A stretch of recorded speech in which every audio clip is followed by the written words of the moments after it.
বলে তিনি মুখ ঢেকে ফুপিয়ে উঠলেন। উপস্থাপিকা রুমানা ফারহানা চোখের জল মুছে বললেন, ওকে, আমরা আবারও ডেকে নিব মিস অনন্যা রহমানকে। মিস অনন্যা রহমান, প্লিজ আপনি চলে আসুন। পাখির নাম শুনে নওয়াব মুখ তুলল, চোখের জল মুছে ঘাড় ঘুরিয়ে পিছু ফিরল। দেখলো এক অগ্নিকন্যাকে, যার হাঁটা চলায় অহংকারের প্রদর্শন, মুখ ভর্তি গম্ভীর দাম্ভিকতা, শক্ত দুটো চোখ, গোলাপি রঙের একটি শাড়ি শরীরে আটসাটে পরা, লম্বা মোটা বেনির গোছাটা ঘাড়ের পাশ দিয়ে বাম হাতের পাশে এসে সামনে ঝুলে পড়েছে। ললাটের দুপাশ দিয়ে কয়েক গুচ্ছ চুল মুখের সামনে এসে নৃত্য করে বেড়ায়। ঠোঁট দুটি রাঙা, বাম হাতে একটি সোনালি রঙের ঘড়িও দেখা যায়। সুন্দর করে গুছিয়ে হেঁটে নওয়াফের পাশের সোফাটা গিয়ে বসে পড়ল। ধন্যবাদ মিসেস তালুকদার। পাখি কানের নিচে কয়েক গুচ্ছ চুল গুজে হেসে দিল। তৎপর উপস্থাপিকা রুমানা ফারহানাকে তার ভুল ধরিয়ে দিল। মিস রুমানা ফারহানা আপু, আপনি বুঝি ভুল কিছু সম্বোধন করলেন। মিসেস তালুকদার নয়, মিস অনন্যা রহমান হবে বলে পাখি স্মিত হাসল। রুমানা ফারহানা অবাক নেত্রে চাইল। সে ভেবেছিল নওয়াব তালুকদারের অতীত শোনার পর মিসেস পাখি তালুকদারের মন নরম তুলোর মতন হয়ে যাবে এবং সব মান অভিমান ভুলে সবার সামনে এসে তাকে বুকে জড়িয়ে নিবে, তারপরে তাকে ক্ষমা করে দিয়ে নতুন করে সংসার শুরু করবে। কিন্তু তার ধারণাকে এবার ভুল প্রমাণ করে দিবে সে ভাবেনি। কি কঠিন হৃদয়ের নারী রে! আপাতত ভাবাভাবি বাদ দিয়ে সে বলল, ঠিক আছে মিস অনন্যা রহমান, সবই তো শুনলেন। এরপরেও কি আপনার উচিত না ওনাকে ক্ষমা করে দেওয়া, একটা সুযোগ দেওয়া? পুরো বিশ্ব কিন্তু আপনার দিকে চেয়ে আছে, কেবলমাত্র আপনার মুখের উত্তর শোনার জন্য। সবাইকে জানিয়ে তিনি আপনার কাছে ক্ষমা চেয়েছে, দরকার পড়লে আপনার পা পর্যন্ত ধরবে বলেছে। আপনি কি তাকে ক্ষমা করেছেন?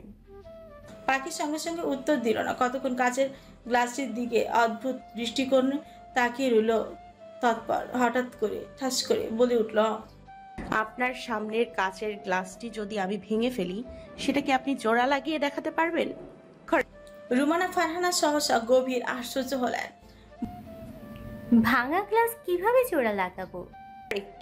Right answer. ঠিক আমার মনটাও এমন ভাঙা গ্লাসের মতোই। ধরুন আপনার বুকে কেউ ধারালো ছুরি বসিয়ে দিয়ে এখন সে বলছে আপনাকে সরি, আপনি তাকে ক্ষমা করে দেবেন? না। গুড। আপনার সামনে বসা স্বনামধন্য মন্ত্রীর একমাত্র গুণধর পুত্রের ইতালি যাওয়া নিয়ে কিন্তু আমার একটা অভিযোগ ছিল না। আমার যত অভিযোগ ছিল ওনার বিয়ে নিয়ে, গায়ে হলুদের অনুষ্ঠান নিয়ে। আচ্ছা ছাড়ুন সেসব, ছাড়ুন সেসব বাদ দিয়ে একপাশে রেখে দিলাম। এবার বলুন তো, উনি কোন সাহসে আমার গায়ে হাত তুলেছিলেন? ওনারটা খেয়ে কি আমি বড় হয়েছি, শরীরের মাংস তৈরি করিনি তো। ওনার সঙ্গে বিয়ে হওয়ার পর থেকেও আমি আমার বাবারটা খেয়েছি। তাহলে কেন তিনি আমাকে হত্যা করতে চেয়েছিলেন? কেন আমাকে ছোট লোক বলে গালি দিয়েছিলেন? সেসব তো তার শত্রুরা এসে করতে বলেছে। আজ তিনি লজিক দেখান। আমাকে বাঁচানোর জন্য স্ত্রীর পরিচয় দেননি। স্ত্রীর পরিচয় দিলে আমাকে বুলেট ছোড়া হতো। এসব লজিক কোন পাগলে বিশ্বাস করে? আমি ওনার রক্ষিতা হয়ে থাকতে চাইনি, স্ত্রী হয়ে সসম্মানে থাকতে চেয়েছি, যেটা উনি দেননি। সম্মান যখন দরকার ছিল তখনই যদি না পাই, সেই সম্মান পরে ধুয়ে আমি পানি খাবো না। আমি পানি খাবো না, ওনাকে পানি খাওয়াবো? তিনি যে আমাকে ছোট লোক বলে গালি দিলেন, যেহেতু তিনি এতই বড় লোক ছিলেন, তাহলে ছোট লোককে নাচতে নাচতে বিয়ে করতে গেলেন কেন? তখন মনে হয়নি আমি ছোট লোক? আমার শরীরে স্পর্শ করার সময় মনে হয়নি আমি ছোট লোক? তখন প্রয়োজন ছিল, তাই আমাকে ব্যবহার করেছে। এরা হলো সুযোগ সন্ধানী, এরা হলো সুযোগ সুবিধাবাদী। সবচেয়ে বড় ক্রিমিনাল হলো এই লোকটি, ঠান্ডা মাথার এক ভয়ঙ্কর খুনি। বলে পাখি সহজে নওয়াফের দিকে তর্জনী আঙুল তাক করল। নওয়াফ সম্পূর্ণ নির্বাক, মাথা নিচু, তার বাড়তি কোনো জবাব দিল না। এমনকি পাখির কথার প্রসঙ্গে একটা প্রশ্ন করল না। পাখি আবারও বলল, উনি জানতেন ওনার পরিবার এই ছোট লোককে মানবে না, তবুও কেন বিবাহ করতে গেলেন? ভালোবাসেন বলে? ওটাকে ভালোবাসা বলে না, ফালতু ঘষা বলে। আমাকে আপনারা খারাপ মনে করতেই পারেন, আমার কথা শুনতে ভালো নাও লাগতে পারে, সেটা আপনাদের ব্যক্তিগত বিষয়, কিন্তু আমি তবুও বাস্তব সত্য বলে যাব। মিস অনন্যা রহমান, আপনি শান্ত হন। আর এটা টক শো, প্লিজ অশালীন শব্দ উচ্চারণ করবেন না, সব কিন্তু ভাইরাল হয়ে যায়। হোক, তাতে কি? অনন্যা রহমান কাউকে ভয় পায় না, সে হোক দেশের প্রধানমন্ত্রী কিংবা স্বরাষ্ট্রমন্ত্রী। স্বরাষ্ট্রমন্ত্রী কিন্তু স্বয়ং নিজেই আপনার সামনে বসে আছে। ছিল, এখন নেই। উনি একজন মানুষকে বাঁচাতে গিয়ে কতগুলি জীবন নষ্ট করেছে, তার কোনো আইডিয়া আছে? আর এখন আসছে লজিক দেখাতে। সবকিছু বাদ দিলাম, বিয়েটা তিনি বাধ্য হয়ে করতে গিয়েছিলেন। হলুদের দিনেই তিনি আমাকে স্ত্রীর মর্যাদা দিতেন, কিন্তু দিতে পারেননি, কারণ আমার ওপর আক্রমণ হওয়ার চান্স ছিল। ব্যাস, বিশ্বাস করে নিলাম। তাহলে কেন সেদিন সিমরানকে কোলে তুললেন? জবাব দিতে বলুন তাকে। চোরের মতন মুখ লুকাচ্ছে কেন? আমি অনন্যা যদি মুখ খুলি না, লজ্জায় এরা মুখ দেখাতে পারবে না। প্লিজ অনন্যা রহমান, আপনি উত্তেজিত হবেন না, শান্ত হয়ে বসুন, ঠান্ডা মাথায় কথা বলুন। মাথা ঠান্ডা হবে কি করে? এত কিছু আমার সঙ্গে ঘটে গেল, আর তিনি কিচ্ছুটি জানেন না। রুম বন্দি রয়েছেন কেন? সে কি কচি খোকা? মেয়েদের সঙ্গে মায়েরা জোর খাটাতে পারে, কিন্তু ছেলেদের সঙ্গে তা পারে না। তাছাড়া কোনো সময়ই ওনার পরিবার তুলে কোনো কথা বলা যেত না, তাহলে তিনি রেগে যেতেন। আমার আম্মা আমার শরীরে আঘাত করেছে দেখে ওনার কষ্টে বুকটা ফেটে যাচ্ছিল, আর উনি যখন আমাকে খুনেই করে ফেলতে চেয়েছিলেন তখন ওনার বুক কাঁপেনি, হাত কাঁপেনি। সেদিন শুধু আমার মায়ের হাতের মায়ের খাইনি, ওনার বাবার হাতের মায়েরও খেয়েছি। স্বামীর হাতে হত্যা হতে গিয়েও বেঁচে ফিরেছি। এসব আপনি কোন দৃষ্টিতে দেখবেন মিস রুমানা ফারহানা আপু? উনি যেহেতু এতই মা ভক্ত ছিলেন, ওনার উচিত ছিল বিয়ে না করা। আমি যা হারিয়েছি উনি তা কিচ্ছুটি হারায়নি। আগে হারাতে বলুন না। এখনো হারানোর কষ্ট তিনি বোঝেননি। যখন বুঝবেন না, কেঁদেও কুল পাবেন না। এই তালুকদার বংশকে আমি ঘৃণা করি, যতটা ঘৃণা আমি আমার কাউকে করি না। এরা খুনি, আমার সুখী সুন্দর পরিবারকে ধ্বংস করে দিয়েছে। ওনার বাবা খুন করেছে আমার বাবাকে, ওনার মা খুন করেছে আমার সন্তানকে, আর উনি খুন করেছেন আমার নিজেকে। এদের কাউকে আমি ছাড়বো না, সবকটাকে নরহত্যার অপরাধে জেলে ভরবো। তার মানে আপনি ওনাকে ক্ষমা করবেন না? কোন ভিত্তিতে ক্ষমা করব বলেন? কোন অপরাধের জন্য ক্ষমা করব? তাদের জন্য অন্তর থেকে ক্ষমা আসে না। বলেই সে শ্বাস চাল। কিছু সময় নীরব থাকার পর সে ফের বলল, আমি ওনার হাত ছাড়িনি, উনি ছেড়েছেন। আমি ওনার আলিঙ্গন ছাড়িনি, উনি ছাড়িয়েছেন। আমি ওনাকে ত্যাগ করিনি, উনি করেছেন। আমি ওনাকে ফিরিয়ে দেইনি, উনি দিয়েছেন। এখন আসছেন নাটক করতে। আমি হসপিটালে ভর্তি। হসপিটাল থেকে ফেরার পথে দেখি এই লোকটা আমার মামাতো বোনের পাশে বর সেজে বসে আছে। বউ হয়ে সেই দৃশ্য আমাকে হজম করতে হচ্ছে। তখন ওনার মনে হয়নি আমি ওনার স্ত্রী? এখন আসছেন স্ত্রীর পরিচয় দিতে? আমি না এখন পর্যন্ত এই লোকটাকে ছাড় দিয়েছি, আর এক পয়ও দিব না। একবার যদি গলায় চাপ দিয়ে ধরি না, বাঁচার কোনো রাস্তা খুঁজে পাবে না। দেখুন মিস অনন্যা, আপনি একা বললে তো হবে না, আপনার হাজবেন্ডকেও বলতে সময় দিতে হবে। আপনি তো আজব এক নারী। বারবার বলছি এই লোকটা আমার হাজবেন্ড নয়, তারপরেও কেন এসব প্রসঙ্গ তুলে আমাকে রাগিয়ে দিচ্ছেন? দেখুন, সত্যিটা অস্বীকার করলে তো মিথ্যে হয়ে যাবে না, তবে আপনি যেহেতু পছন্দ করছেন না, তাই ওই প্রসঙ্গে যাচ্ছি না। প্রতিটা পরিবারের মধ্যে ভুল বোঝাবুঝি হয়, হয়তো কম বেশি। যেহেতু উনি ওনার কর্মফলের জন্য প্রায়শ্চিত্ত বোধ অনুভব করছেন, লজ্জিত হচ্ছেন, তাহলে আপনার উচিত ওনাকে ক্ষমা করে দেওয়া। স্বামীটা তো আপনার নিজেরই, তাই আমার চেয়ে আপনি তাকে ভালো চেনেন, জানেন। সেই হিসেবে অতীত ভুলে গিয়ে দুজনে মিলে যান, সুখের সংসার করুন। দেখুন, আপনি যে কয়টি কথা বলেছেন সে কিন্তু জবাবে কোনো প্রতিবাদ করেননি। এই থেকে বোঝা যায় সে সত্যি লজ্জিত। ফারহানা আপু, ক্ষমা করতে বলা আর ক্ষমা করা দুটোই আলাদা শব্দ। কিছু আঘাত থাকে যা আমাদের মানুষ চিনতে শেখায়, আবার কিছু কথা থাকে যা আমাদেরকে বদলে যেতে বাধ্য করে। একটা পাথরকে যদি বারবার আঘাত করা হয়, সে কিন্তু ভেঙে খণ্ড বিখণ্ড হয়ে যায়। তাকে পুনরায় আর জোড়া লাগানো যায় না। সেখানে আমি তো রক্তে মাংসে গড়া একজন মানুষ ছিলাম। আমার মনটাকে শুধু একজন মিলে আঘাত করেনি, ভাঙেনি, সবাই দলবদ্ধভাবে আঘাত করেছে, ভেঙেছে। এত আঘাত আমি কিভাবে সহ্য করেছি একমাত্র আমি জানি। আর আমার রব, আমার কষ্টের সঙ্গী সেদিন কেউ ছিল না। আজ আমারও সময় নেই কারো চোখের জল দেখার, কষ্ট বোঝার। আমি অনন্যা রহমান, নিজের কথায় চলি, কারোর কথায় নয়। কারো বাপের গোলামি করে আজ এই জায়গায় আসিনি। এসির বাতাস খেয়ে টাকা উপার্জন করিনি। নিজের মাথার ঘাম পায়ে ফেলে তারপরে টাকা উপার্জন করেছি। এরপরেও যদি লোকে আমাকে আত্মভিমানী ভাবুক, তাতে কি বাজায় আসে? কে কি আমায় নিয়ে ভাবলো বললো সেসব দেখার টাইম আমার নেই। মানুষের ভালো মন্দ বিবেচনা করাতে আমার 2 পয়সার লাভ হবে না। তাহলে তাদের বিবেচনা দিয়ে আমি কি করব? বারবার উনি আমাকে দোষারোপ করেছেন আমি নিষ্ঠুর, আমি পাষাণ। শখে কি পাথর হয়েছি? আমার অনুভূতিগুলি তারা মৃত বানিয়েছে, আমি না। মানুষ বলে তুমি বদলে গেছো, তারা কি জানে একটা মানুষ ঠিক বদলায় কখন? যখন তাকে অবহেলা করা হয়, তার ভালোবাসাকে ছোট করা হয়, তুচ্ছ করা হয়, তার আত্মসম্মানের ওপর প্রবল আঘাত হানা হয়, ঠিক তখন বদলায় সে, বিরামহীন বদলায়।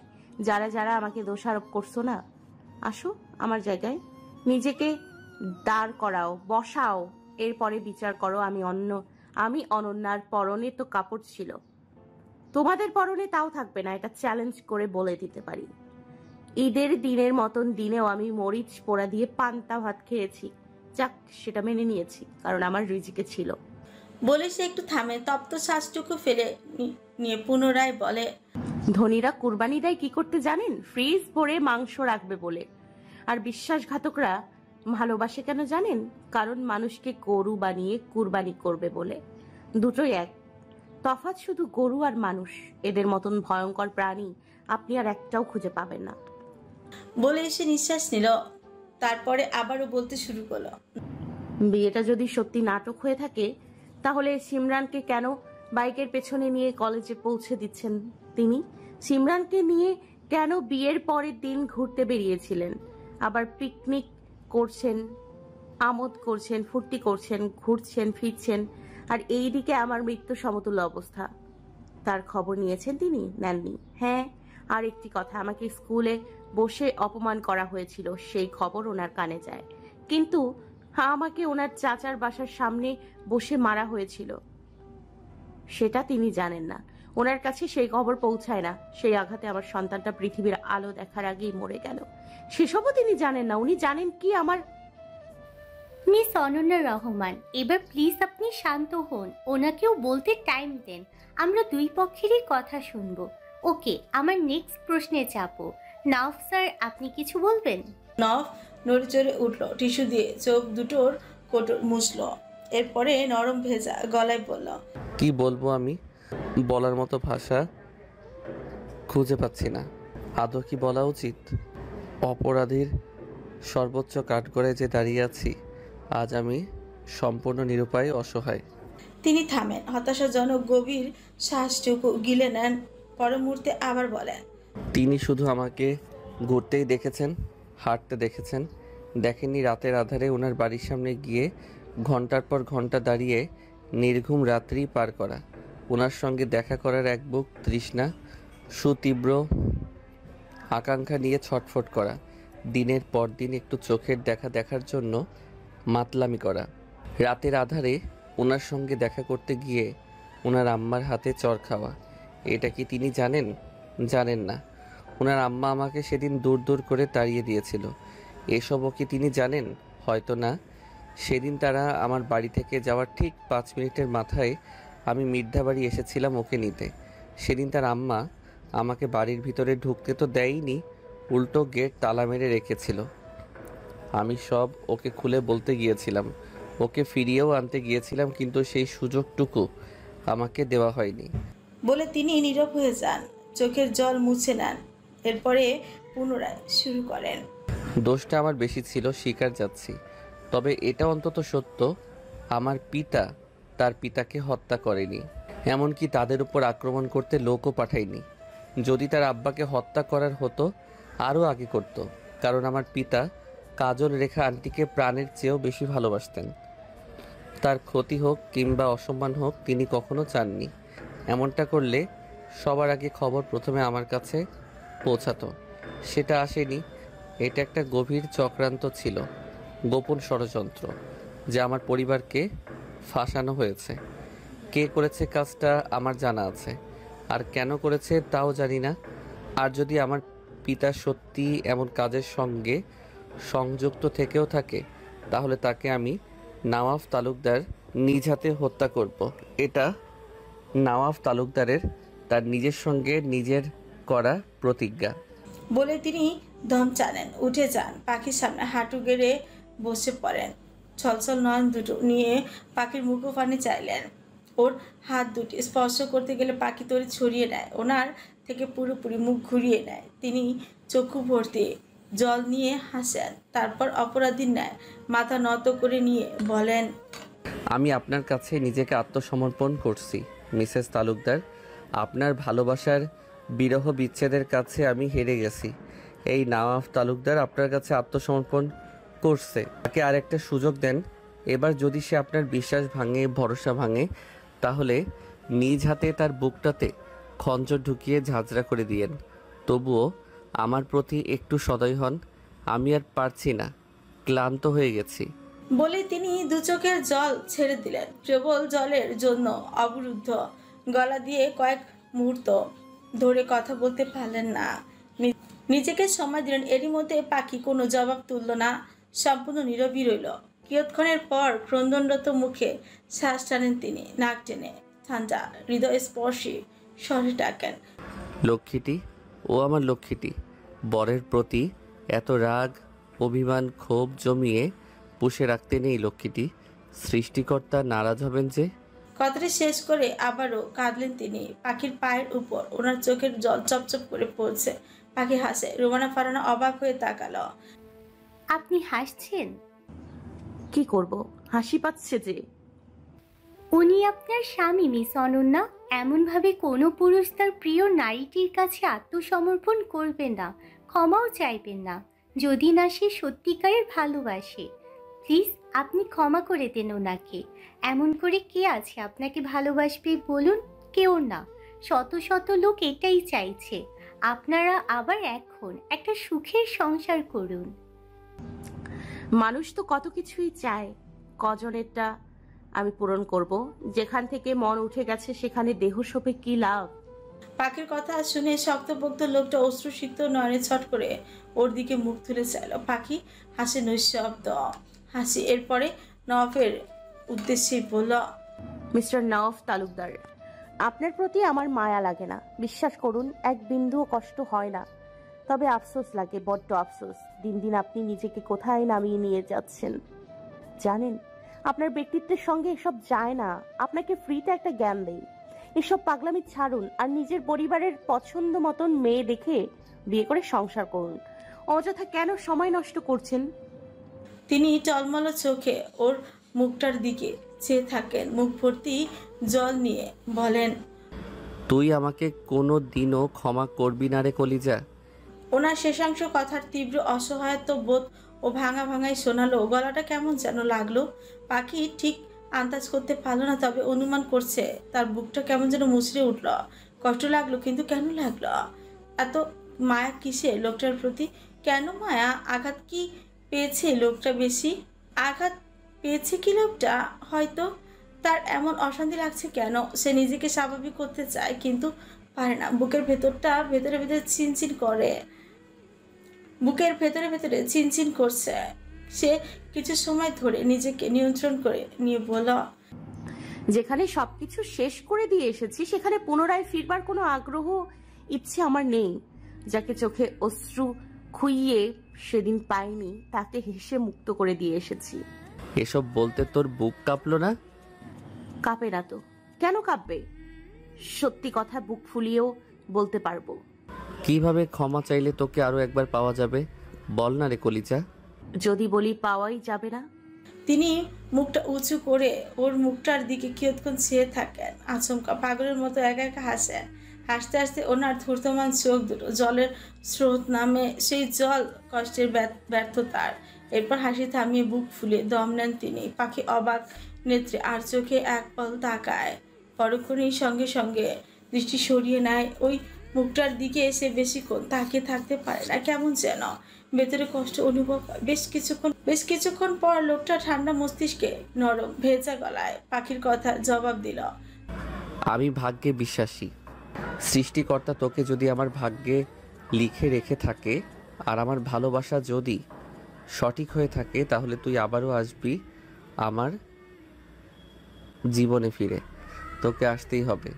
পাখি তাচ্ছিল সুর হাসলো। তিনি নিছকেই দুঃস্বপ্ন।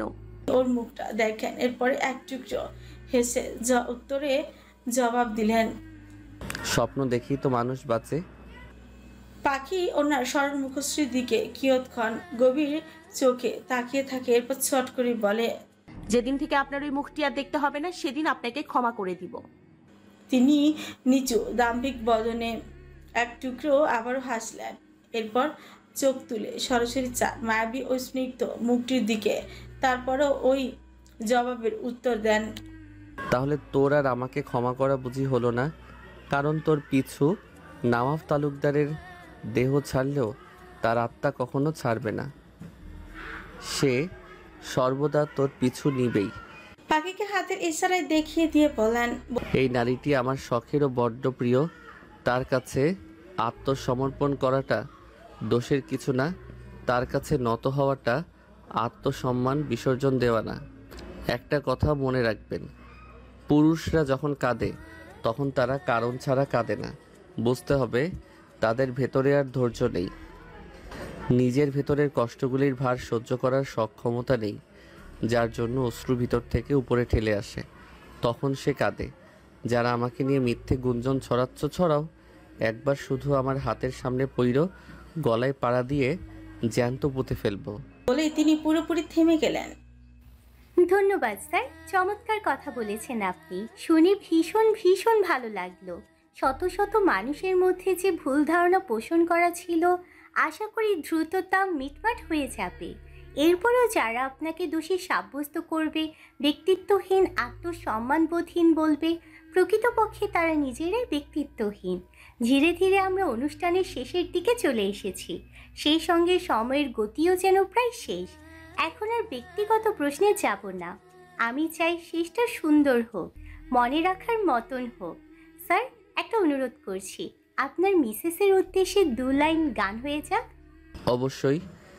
বলি তিনি সোফায় বসে পা নাচাতে নাচাতে পাখির দিকে মুখোমুখি হয়ে বসলেন। ওর চোখের দিকে সুমুগ্ধ দৃষ্টিজোড়া ফেলে শুরু করলেন। তুমি আমার মন বোঝো না, এমন কেন করো?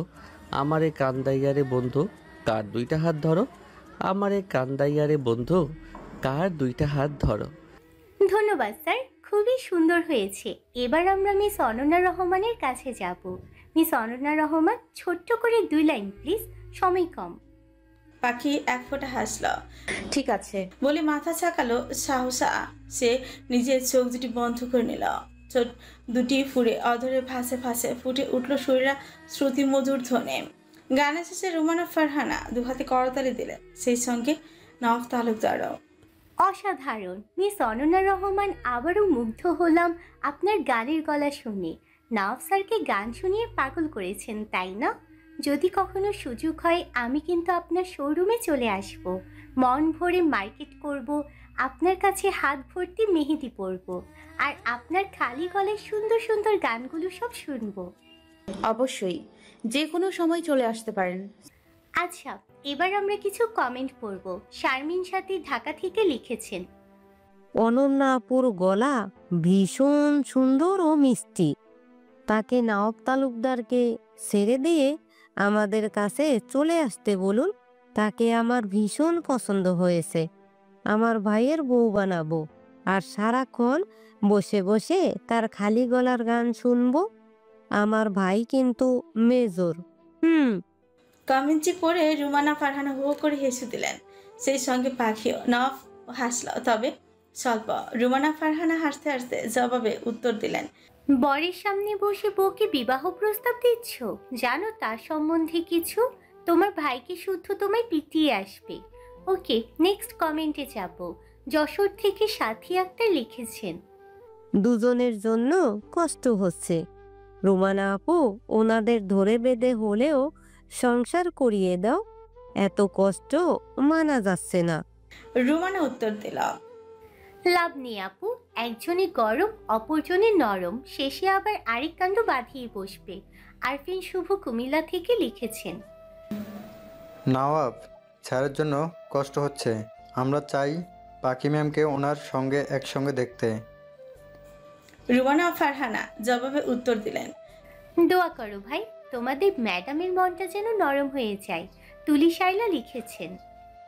নওয়াব স্যারকে আমার কাছে কেন ইয়ামিনের মতন লাগে, আস্ত কিউটের একটা ডিব্বা। পাখি ম্যাম ওনাকে নাচাক, আমাদের কাছে পাঠিয়ে দেন, আমরা মাথায় তুলে রাখবো। কমেন্টটি শুনে নওয়াব ফোহ করে হেসে দিল। সে সঙ্গে রুমানা ফারহানাও হাসলো না শুধু পাখি। সে ফোন টিপতে টিপতে উঠে দাঁড়ালো, এরপরে বলল, সরি রুমানা আপু, সময় শেষ, এবার আমার উঠতে হবে। আমি বলেছিলাম 2 ঘন্টার সময় দিব, অলরেডি 2 ঘন্টা হয়ে গেছে। এবার আমার ফ্লাইট ধরতে হবে। আর মাত্র 5 মিনিটস প্লিজ। পাখি বুক ফুলিয়ে মুখ গোল করে হতাশা তপ্ত শ্বাসটুকু ফেলে বসে পড়ল। ওকে। উপস্থাপিকা রুমানা ফারহানা নওয়াফের উদ্দেশ্যে বলল, আজ আপনারা দুজন আলাদা আলাদা টক শোতে এসেছেন, কিন্তু আমরা চাই নেক্সট ডে আপনারা আবারও টক শোতে আসুন। তবে সেটা আলাদা আলাদা নয় স্যার, একসঙ্গে হাতে হাত রেখে। যদি সত্যি আপনারা আবার মিলে যান, একসঙ্গে সংসার করেন, তাহলে আমি আবারও আপনাদের টক শোতে ডাকবো। পাখি হেসে ফেলে, তার বিরোধিতা করে বলে, এমনটা হওয়ার কখনো চান্স নেই। পাখির জবাব শুনে নওয়াফ একটু ঠোঁট টিপে হাসলো। পরক্ষণে সুদীর্ঘ আত্মবিশ্বাস নিয়ে পাখির কথার প্রসঙ্গে বলা, আমি আজকে টকশোতে বসে সমগ্র বিশ্বকে সাক্ষী রেখে কথা দিচ্ছি, আমি নওয়াব তালুকদার আমার স্ত্রীকে নিয়ে হাতে হাত রেখে ঠিক একদিন এই টকশোর মঞ্চে আবারও আসব, আর সেটা করেও দেখাবো।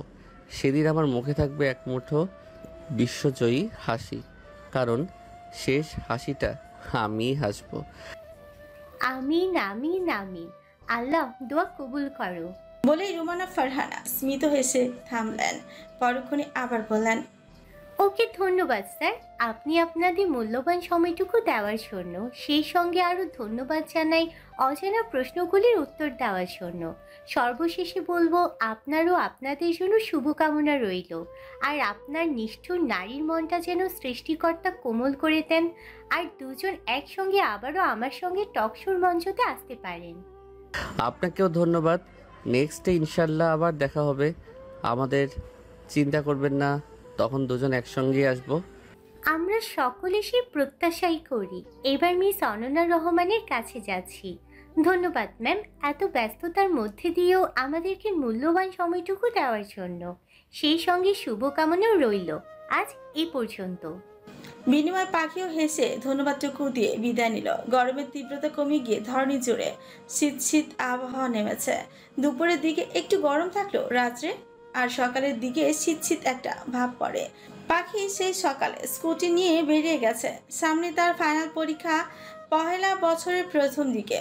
চিন্তার কোনো শেষ নেই। ওইদিকে বোঝাই করা কাজ পড়ে আছে, কাজ জলদি শেষ করে 2 মাসের জন্য সে চিন্তামুক্ত হবে। এই 2 মাসে সে কোনো কাজ করবে না, লেখাপড়া সম্পূর্ণ মনোযোগী হবে। সে প্রথমে শোরুমে গেল, ওইখানে থেকে ক্লাস করে ফিরছিল। তখন শুভ তাকে কল করলো। সে রিসিভ করে বলল, বল অশুভ। আছিস কই বান্ধবী? তার মধ্যে নাচতে আছি। বেশ ভালো, দেখিস আবার পাগল মনে করে তোকে পাবনা লোকেরা এসে তুলে না নিয়ে যায়। ফালতু টপিক ছাড়, মেইন কথা কি সেটা বল। আমি আবারও ছ্যাঁকা খেয়েছি বান্ধবী। তোর এই বিরহের বছর চলতেছে, এজন্য একটার পর একটা ছ্যাঁকা খেয়ে যাচ্ছিস। চিন্তার কিছু নেই, বছর ঘুরে গেলে বিরহের রাশিও ঘুরে যাবে। এখন একটা বুদ্ধি দেই, মুখের থুথু চোখে দিয়ে কাদা শুরু কর, তাহলে বিরহ বিরহ একটা ফিলিংস পাবি। কেঁদেছি, বাট মুখে থুতু শুকিয়ে গেছে। তুই একটু আসবি? কেন থুথু হাওলা দিতে?